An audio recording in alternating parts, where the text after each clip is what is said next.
कहाँ वहाँ दंगा में है? हाँ?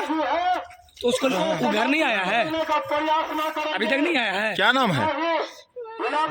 जोर से बोलिए, क्या नाम है? पति का क्या नाम है?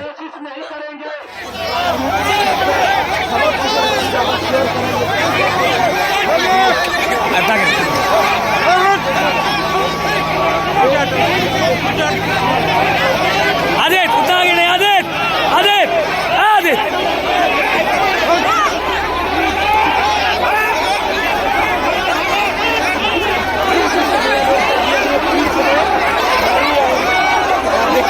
तस्वीरों में जो है और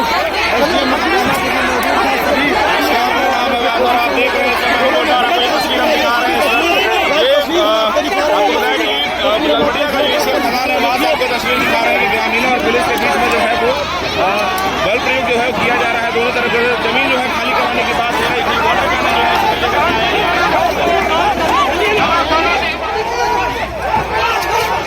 काफी सारे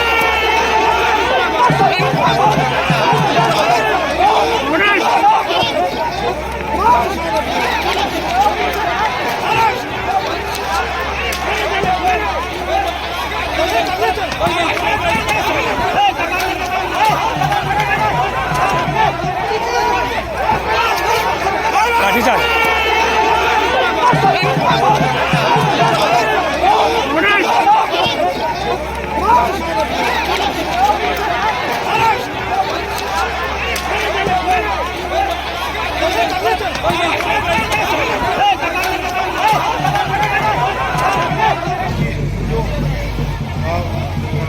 फायर की गाड़ी है वो भी यहाँ पर मौजूद है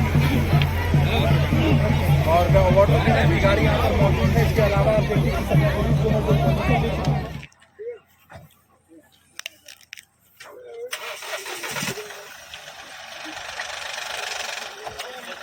आईआरबी भैया रैप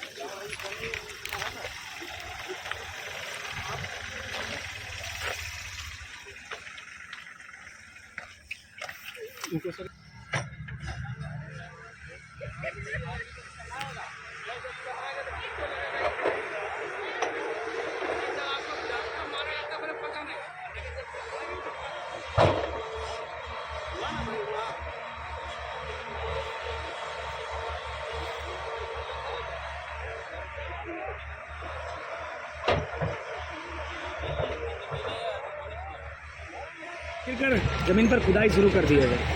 कितना मुश्किल रहा ये पूरा प्रकरण?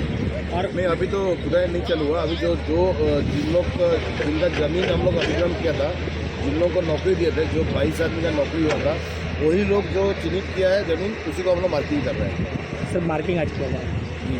तो ग्रामीणों का कहना है कि अगर यहाँ पर खदान हो जाता है तो बगल वाले लोग रह नहीं पाएंगे, उनका धंसना गिरेगा, उनके फसलें नहीं होंगी, ना घर रह पाएगा। यहाँ पे यहाँ पे जो घर है, यहाँ से लगभग 700 मीटर दूर है घर। यहाँ से जो गांव है 700 मीटर दूर है।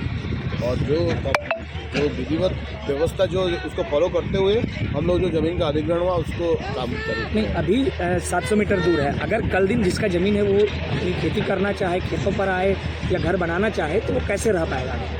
नहीं, देखिए, एक बार जमीन जो अधिग्रहण होता है उसके बाद तो उसमें खेती बाड़ी नहीं होता है। नहीं, बगल वाले की नहीं, माइन तो उसी से चालू होता है ना। जो बाकी जो हम लोग का कंपनी का जो व्यवस्था है उसको R&R पॉलिसी के तहत ज़मीन देना है, उसको हम लोग प्लॉट दे रहे हैं, 5 डिसमिल प्लॉट दे रहे हैं।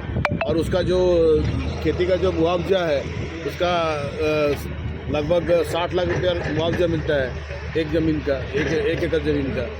तो ये जो ज़मीन का हम लोग को उसको पूरा प्रकरण होने के बाद ही ज़मीन का अधिग्रहण होता है। ये कितना ज़मीन था सर इसको लेकर के? अभी जो तालझड़ी एरिया में हम लोग का 325 एकड़ ज़मीन है और जिसमें से हम लोग को 125 एकड़ का हम लोग का लोगों की साथ में जो लेन देन पूरा क्लियर हो गया है, नौकरी उसमें हो गया लोगों का, उसका कॉम्पेंसेशन मिल चुका है। उन्हीं लोगों से हम लोग बातचीत करके ज़मीन का अधिग्रहण स्टार्ट हुआ है। बगल के जो लोग हैं वो रो रहे हैं कि उनकी फसलें खत्म हो गई। 3 महीने प्रयास किया था कि फसलें पकेगी। फसल तो हम लोग खत्म नहीं होने देंगे। फसल जिनका जो उनका कॉम्पेंसेशन अगर होगा तो उसको हम लोग बिना कॉम्पेंसेशन के ऐसे नहीं करेंगे।